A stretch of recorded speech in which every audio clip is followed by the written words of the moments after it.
Welcome back. In episode 1, we covered the basic, what is the answer, how to download and install the plugin, and how to use the basic 5 first settings such as film negative, print stocks, basic color corrections, contrast and grain to go from a log image to Rec 709. So if you haven't seen it just yet, pause this video and watch the first episode. Today we're looking at some other tools like developer, compression, saturation, halations, and bloom to refine the edits. But before we jump in, I just want to remind you that these videos are not sponsored by Dehancer. They did send me those plugins to try and to give some feedback with Resolve and Final Cut, but it's not a paid nor sponsored video. Those are my own thoughts, and I just want to help you start out if you're thinking of picking up the Dehancer for Final Cut Pro.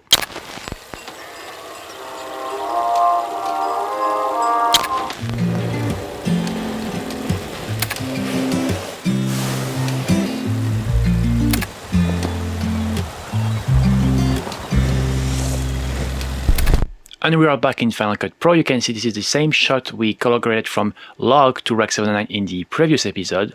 And the first thing I'm going to do is actually undo one of the settings we did in the episode 1, which is turn off the film grain. And the reason why I'm doing this is that depending on the computer you are using, this feature uses a lot of resources and it may be difficult to scrub along your timeline. It may be a bit slow. So what you want to do is just turn that off and just put it back at the end of your color grading process. So I'll turn it off now.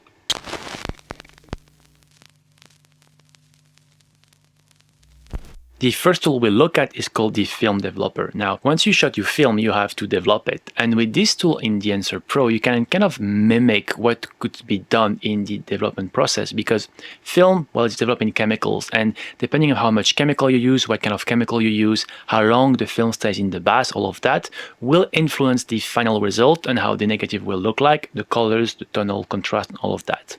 So we can play a little bit with that in Dehancer Pro. The first thing to do is to enable it. And nothing will happen because, as you can see, the color separation is set to 100 and it doesn't do much. And this is basically just to differentiate how the colors are. And what I like to do in this panel is, the first thing to do is the color boost. Now, the color boost right now is set to 0 and there is still some saturation in that shot, but most of the Vision 3 line by Kodak, it was actually on purpose made less saturated than other film stock. The reason why is that it allows color grading artists to later on have more dynamic range and more of a flat image to work in and to really make the film look that the director wanted to do for his movie. So with the coloring boost, you can really add more colors if you want. Now you can see I'm going to drag it down to the extreme so you can see what it does, and I can also go negative to remove some of that. And usually, especially with 50D, I like to add some color of the boost. I try not to go too far, but anything around 25 is quite nice. And again, you can just turn it off to see what it does. And I just like that slight punch it adds, especially to those blues here. Then you have the contrast boost as well, that you can, it's another layer of contrast, but it acts differently than the contrast you have inside the print. And so with this one, you can also add some contrast to it, and you can see again it's gonna really clip this, burn the shadows here and clips the highlights. Actually, it doesn't clip the highlights in that case, but what you can do is add a little bit of a color boost, and I'm going to go extreme to see what the gamma correction does because these two tools works in tandem. And so the gamma correction allow you to adjust your midtones points. So by dragging it down, you can really lower down your midtones as well, which looks awful in this case, but you get the point. And then you can also brighten them if you want, okay?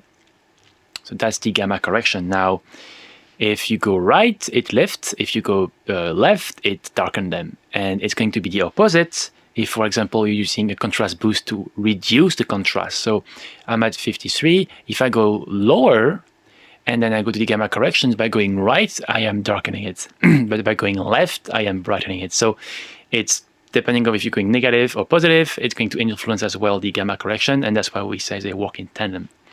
So I'm going to go back here and contrast boost. Maybe I'm just going to add like something like 5. And also, because this image right now is a bit moody and it was a very sunny scene back in the south of France, I'm going to lift my midtones a little bit here, but not so much. And because I added some contrast here, then I can go back into my print and maybe reduce some of the tonal contrast here as well. So all of those tools really work together, and you often will have to go back and forth between these two.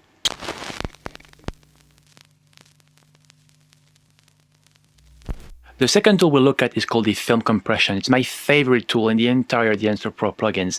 And in fact, that's the sole reason why I wanted to try the Dehancer Pro plugin, because a while ago I shot these documentaries. We were outdoors and I didn't have much control over the light.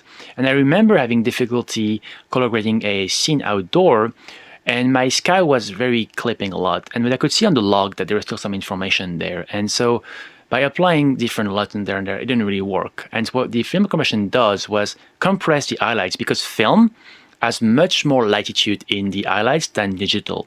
And so you can really overexpose color negative film. In fact, you should, because you can retain so much information in those highlights, much more in the shadows. So I'm going to enable it here and watch what happens to my waveform here. So I'm at 98 here, and I'm going to enable it now. And you can see here on this image is very subtle, but you can see, especially here on the side of the boat, how it kind of like compresses the highlight, but doesn't make them any duller. And this then allows me to even further adjust my white points. And like I said in episode 1, all of those tools work together, so you have to refine them throughout your edits and change back, go back to them and all of that. So here, with the film compression on, suddenly it's compressing those highlights, and I can get almost like more dynamic range. It's not more dynamic range, but it looks like it in some case, to really have more contrast in my whole image without clipping too much, right? So if I look at my histogram here, I can go so much more. And if I were to deactivate it, you could see what it does. Suddenly I'm losing information now in this little electric thing here and in my histogram, but it's enabled here and it's not enabled here. And I'm losing informations, I'm putting it back, and now I'm gaining information. So the film compression tool is amazing. I'm going to dial it down a little bit because this was too much, but it was just for the sake of the exercise here. Then once you have this film compression tool here, you can also change some of the settings. I mean, you don't have to change much. The first thing to do only is just change the tonal range, how much is going to impact. And so 30 is a good starting point. And usually I go sometimes like to 40, and the maximum I'll go to is 50. And you can also change the impact of how much it's doing here. I usually leave that to 60. I think it's a good place. And just using the tonal range to adjust how much compressions I want overall on those whites. And I'm gonna go maybe to 35 and just always go before, after. Yeah, really good.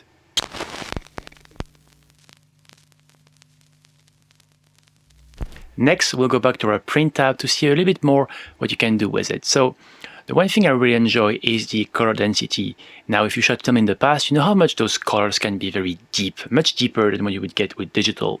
You can kind of mimic that with Dehancer. So watch the blues here, and I'm going to drag it to the right and or negative first, and you can see it kind of like, it almost as if it was like the luminosity in the HSL panel, but it just does much better job. And even on the red here, it makes the color a bit more deep without making them too saturated and too over the top. So I really enjoy this tool. Obviously here it's over the top, but generally I go anywhere between 10 to maybe 20, 30, 25 here, and you can just again remove it to see what it does. So this is a very useful tool inside the print. The next thing is called the target white. Now, the target white, you could also technically use it to further correct your white balance. And basically what it does is it targets the white. How white should it be? Should it be more yellow? Should it be more cool?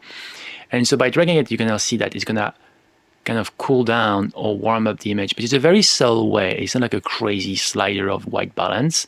And sometimes I like to also play with this, and it helps to really further readjust if I want a further warmer image or cooler image. In this case, this is the south of France. It was the summer, so I most likely will just change a little bit the target white like this.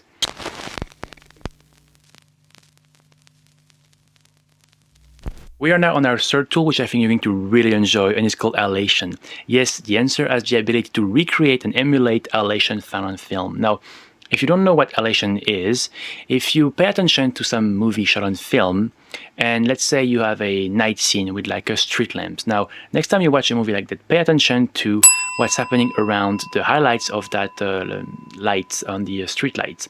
You'll see a red/orange halo around the highlights, and that's called halation. And basically what it does is that It's a characteristic proper to film, the way film is made. You have different layers on a color negative film. You have your blue, you have your red, you have your greens, and the red layer is at the end. So when film is moving through your film camera, motion picture film camera, light goes through the lens, bounce the film, goes through the blue, the green, and the red layer. And because there is no backplate like on a still camera, the light bounces back and double expose in a way this red layer, and that creates halation. So this is a very, very peculiar thing proper to film, and it's great to see that Dehancer is able to recreate that halations, and it's very easy to do. So we'll go down here, and we're going to go to the halation, and I'm going to click on Enable. And you might not see much at first glance here, but watch what happened onto my waveform here. You can see that something is happening with the green layer here. So what I'll do is that I'm going to go like to the crazy 8mm, and those are profiles made to kind of mimic if it was shot on 8mm film, 16, 35, and so on. I'm going to go to 8 and see it's going to be very crazy. And you can see now how intense the halation is, and I'm going to go to 100mm so you can see, and see around that box here, that red halo, that's halation. So it's way over the top right now, and you can of course dial it down. I think like grains and most of the other tools, 65 is nice, especially if your output is 4K. And as you can see, it's a very simple thing to do. You just have to enable it like this, and then choose the profile which corresponds to the film format you want to emulate. So 8mm, 16mm, 35, and 65. Now you may notice that there is something called no remjet. Now what is this? Well, the remjet is another part during the development of those film, which is a process they found to reduce those halations, because back in the days, halation was something you didn't really want on the image. It was a default of film. So they invented the remjet to remove most of it.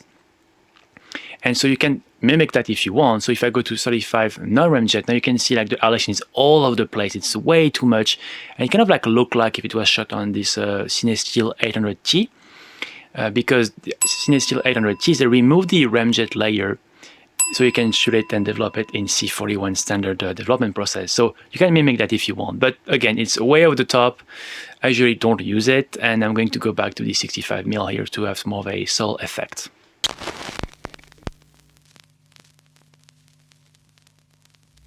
The fourth setting we're going to use is called bloom, and it's very close to halation, but it's not the exact same thing. And sometimes people get confused between halation and bloom. So the halation creates this red halo around highlights. The bloom does a similar thing, but to different part of the image, and it affects all of the highlights, and it doesn't have a hue, for example, so it's not red. It's just like diffuse the light. So I'm going to enable it right now, and watch what happens around the highlights of the boat here, around this electric box, the house in the background, this white boat here. It kind of diffuses the light, doesn't make it as harsh as it used to be on the digital clip. They just naturally bloom. Now you can replicate that look in camera by using a Chiffon Black Pro Mist, which you may have heard. So this is the exact same thing. Obviously you'll get a better result, I think, if you were to use a filter, but if you don't have a filter, you can just mimic it with that tool. So I'm going to put it to 8mm so you can really see the effects. Now it's way over the top. You can see how much it's blooming. It's almost if you were to put like some Vaseline too in front of your lens if you want. It's kind of similar, but more controlled as well. So I'm going to go back to 65. And again here, I'm going to turn off the halations. I'm going to turn off the bloom. And you can really see it kind of helps, again, having this softer look to the overall image. So I really like having the halation and bloom turned on.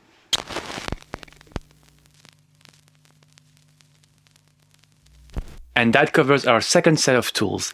In today's video, you were able to see how we can smooth out this digital look out with tools like film compressions and dial in further the film characteristics like halations and bloom. In the next video, we'll look into the color head, the HSL panels, film breath, film damage, gate weave, as well as how to optimize your workflow to grade faster and better, so stay tuned. I also have a discount code RobinTurnStudio to get 10% off your purchase of Dehancer, and then I get a small commission that really helps the channel, so thank you in advance. But again, just wait for this final episode to really see if Dehancer is the right tool for you. And finally, if you're enjoying this series, then please consider liking and subscribing.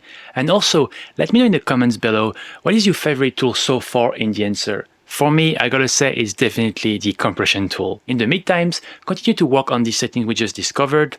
Try them with different film stocks, with different film emulation, 8mm, 16, 35mm, and I'll see you next time. Bye for now.